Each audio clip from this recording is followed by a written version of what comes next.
Welcome back to Mathuta. I hope you have been following our previous episodes. We follow from episode 303. If you haven't watched episode 303, click on the link above. This is episode 304. Quadrant and base angle.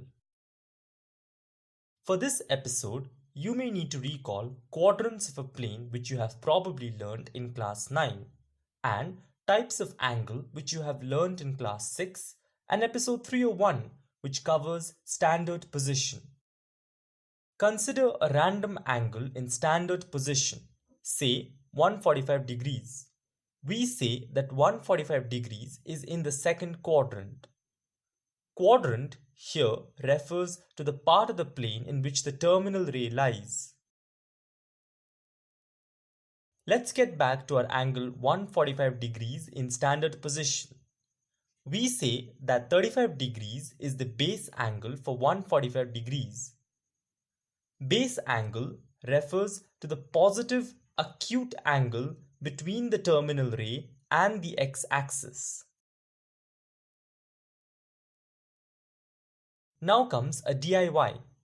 Determine the size of the angle, the quadrant, and the base angle for the following angles in standard position. Pause the video if you would like to try it yourself.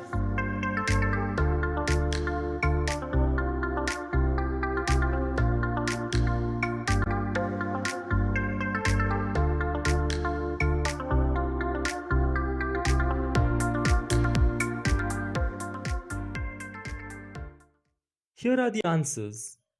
Did you get all of them right?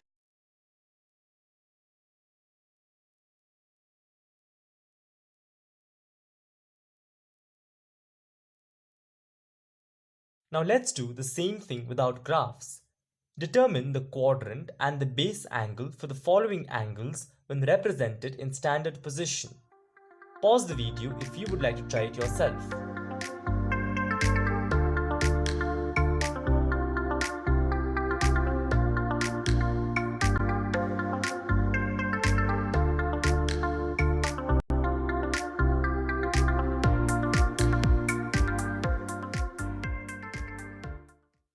Since 130 degrees is less than 180 degrees, the acute angle between the terminal ray and the x-axis is 180 degrees minus 130 degrees, which equals 50 degrees. Therefore, 50 degrees is the base angle for 130 degrees.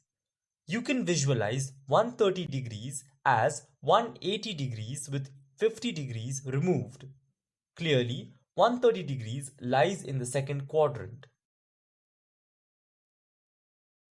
For minus 214 degrees, let's keep away the negative sign, at least for now. After all, negative sign only denotes direction from which the angle is being measured. Since 214 degrees is larger than 180 degrees, we can find the remainder when 214 is divided by 180. The remainder is 34 degrees, the required base angle. We can visualize minus 214 degrees as 180 degrees considered clockwise from the positive x-axis and a 34 degrees more, which tells us that minus 214 degrees lies in the second quadrant. When it comes to the angle 999 degrees, since 999 degrees is larger than 180 degrees, we can find the remainder when 999 degrees is divided by 180 degrees, 99 degrees. However, this is an obtuse angle and hence not the base angle. The angle that forms a linear pair with 99 degrees is 81 degrees. This is the base angle of 999 degrees. Now, look at the quotient 5. We can use that to visualize the angle 999 degrees. 999 degrees can be viewed as 5 half turns from the positive x-axis counterclockwise and then an additional 99 degrees, only to leave a base angle 81 degrees as a deficit for a half turn. This shows that 999 degrees lies in the fourth quadrant. Moving on to minus 1011 degrees. As mentioned earlier, we dismiss the negative sign for now. Since 1011 degrees is larger than 180 degrees, we look at the remainder of 1011 degrees divided by 180 degrees, 111 degrees, an obtuse remainder again. We find the angle that forms its linear pair, 69 degrees. That's the required base angle. Notice the quotient is 5. We can visualize minus 1011 degrees as 5 clockwise half turns and an additional 111 degrees that creates a deficit of 69 degrees to complete the last half turn. The angle minus 1011 degrees lies in the first quadrant.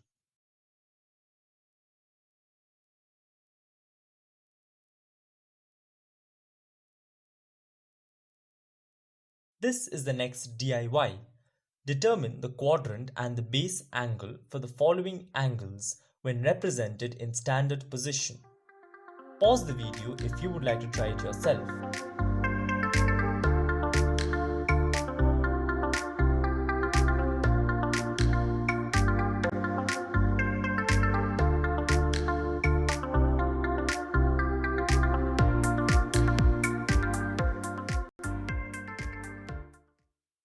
The base angle for minus pi by 3 is pi by 3, and the angle minus pi by 3 is in the fourth quadrant.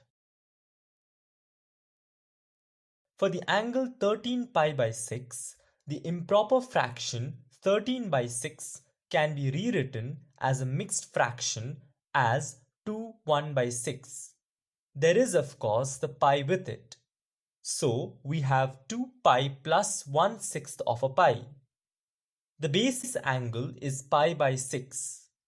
The angle 13 pi by 6 can be visualized as 2 half turns plus the base angle pi by 6. The angle 13 pi by 6 is in the first quadrant. In much the same ways, 71 pi by 12 can be broken down into 5 pi plus 11 pi by 12. If you are thinking that 11 pi by 12 is the base angle, you're wrong. This is because 11 pi by 12 is obtuse. How? Because the equivalent fraction of pi by 2, pi into 6 by 2 into 6, which equals 6 pi by 12 is less than 11 pi by 12. If we look at the angle that forms a linear pair with 11 pi by 12, pi by 12, this is acute. We can rewrite 11 pi by 12 as pi minus pi by 12. Pi by 12 is the required base angle. The angle 71 pi by 12 can be visualized as 5 half turns and another half turn only to be reduced by the base angle pi by 12. The angle 71 pi by 12 is in the fourth quadrant. As for the last angle minus 66 pi by 17, we can study it without the minus sign for now. 66 pi by 17 can be rewritten as 3 pi plus 15 pi by 17. We can show that 15 pi by 17 is obtuse. This is left for you. So, we look at the angle that forms a linear pair with 15 pi by 17, 2 pi by 17. We can write 15 pi by 17 as pi minus 2 pi by 17. 2 pi by 17 is the required base angle. The angle minus 66 pi by 17 can be visualized as 3 half turns in the clockwise direction from the positive x-axis and another clockwise half turn that is reduced by the base angle 2 pi by 17. The angle minus 66 pi by 17 lies in the first quadrant. Here is an open problem. Determine the quadrant and base angle of the angle 6 power 50 degrees. You can leave your answers in the comment section below. If you like the video, don't forget to hit like. If you think it's worth a share, do share. If you wish to stay updated about new videos, do subscribe. Oh, and don't forget to leave us a comment if you want to share your thoughts about the video.